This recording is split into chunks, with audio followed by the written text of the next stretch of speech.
Onu kullanamazsın. Mecbur kalırsam yaparım. Eşrefler konuşurlarken duydum dedi. İhtiyarın babası olduğunu biliyormuş. Herkese merhaba arkadaşlar, kanalıma hoş geldiniz. Eşref Rüya dizisi yeni bölümünde Eşref hapise girmeyecek. Eşref ölü Yaşar'ı esir alacak. İhtiyar Nisa'nın kızı olduğunu öğrenecek. İhtiyar çok yakında diziye dahil olacak. Ölü Yaşar diziye veda edecek. Kadir Çiğdem'in Eşref'e çalıştığını öğrenecek ve bu ilerleyen bölümlerde açığa çıkacak. Cahit ise iyileşecek. Dizimize yeni karakterler dahil olacak.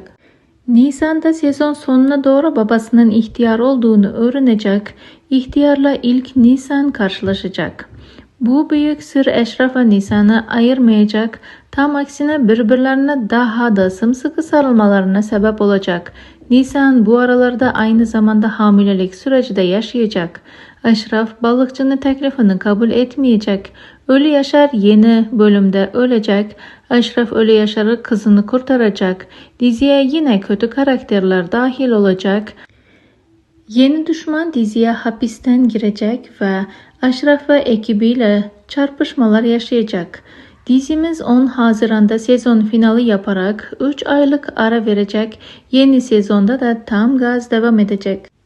Ali Sürmeli geliyor dizimize, Erol Babaoğlu gidiyor.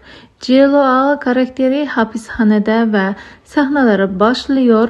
Yolu bahtı açık olsun. Siz bu karakterin dizimize gelmesini nasıl buldunuz?